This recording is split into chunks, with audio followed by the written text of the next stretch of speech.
আমরা ২৬ তারিখে প্রোগ্রাম করার জন্য যখন সকল সুন্নি জনতা যখন ঐক্যবদ্ধ হয়েছিলাম, তখন তারাই বাতিল ফেরকা যারা তারা আমাদের এই প্রোগ্রামটাকে বানচাল করার জন্য বিভিন্ন প্লেস তারা চেঞ্জ করেছে।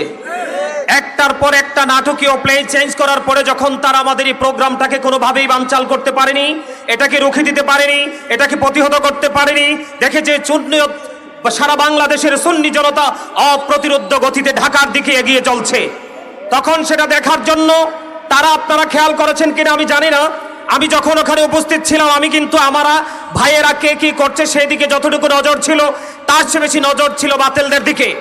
আপনারা খেয়াল করেছেন যা আমরা যখন প্রোগ্রাম করার জন্য যখন প্রস্তুতি নিয়েছি আমাদেরকে কিন্তু আওয়ামী লীগের টেক লাগানো হয়েছে, আমাদেরকে তারা দমাতে পারেনি। আমরা আমাদের প্রোগ্রামে চলে গেলাম, প্রোগ্রাম শেষ করার পরে তারা কিন্তু আমাদের প্রোগ্রামকে আবার সফল বলে কি বলেছে, আখ্যায়িত করেছে। এখানে এই কথাটা বলার বিষয় কারণ হলো তারা আমাদেরকে ধ্বংস করার জন্য, নিশ্চিহ্ন করার জন্য, আমাদেরকে কোণঠাসা করার জন্য বিভিন্ন সময় যখন আমরা কোনো উদ্যোগ নিয়েছি তারা আমাদেরকে প্রতিবন্ধকতার বেড়াজাল আটকে দেওয়ার চেষ্টা করেছে। সম্মানিত উপস্থিতি, সর্বোপরি একটা কথা বলবো, আমরা যখন প্রোগ্রাম শেষ করে সবাই ঘরে চলে গেলাম তখনই কিন্তু তারা আমাদেরকে কিভাবে আমাদেরকে ধ্বংস করবে তারা সেই ছক তারা কষেছে। সেই ছকের একটা অংশ হলো আমার ভাই হযরত মাওলানা আল্লামা রহিসউদ্দিন সাহেব, ওনাকে নির্মমভাবে পিটিয়ে হত্যা করেছে।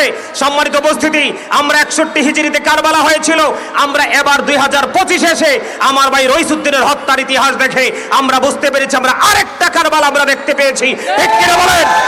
সম্মানিত উপস্থিতি, এখন আমাদের একটাই দাবি, আমার ভাই রহিসউদ্দিনের বিচার করতে হবে, আমার ভাই রহিসউদ্দিনের এই যে হত্যার মামলার বিচার হবে, বিচার করতে হবে, তাদেরকে অ্যারেস্ট করতে হবে। আর আমরা যারা সুন্নি জনতা আছি, সকল সুন্নি জনতা যে যেখান থেকে আছি, কে বড় কে ছোট, আমরা সেই দিকে না তাকিয়ে এখন থেকে আমাদেরকে সবাইকে ঐক্যবদ্ধ হয়ে একটা প্ল্যাটফর্মে দাঁড়িয়ে আমাদেরকে আগামী দিনে বাতিলকে রুখে দেওয়ার জন্য এবং আমার ভাই রহিসের হত্যার বিচার কিভাবে আমরা পাবো সেইটার জন্য আমাদেরকে প্রস্তুতি নিতে হবে। সম্মানিত উপস্থিতি, সম্মানিত সুধী, আমাদেরকে ভুলে গেলে চলবে না, তারা কিন্তু আমাদেরকে নরম ভেবেছে।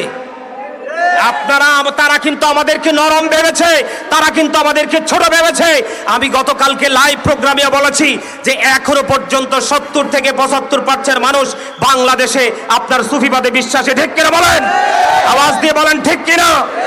এখন আমাদের একটাই দাবি, আমরা যখন আমাদের দাবি আদায় করতে পারবো না, আমরা গতকালকে আমি বলেছি, আজকে আমি বলছি, আমরা প্রশাসনকে বাধ্য করব। আমরা কি করব? আমরা প্রশাসনকে বাধ্য করব। আমরা আমাদের জায়গা থেকে আমাদের অবস্থান জানান দেব।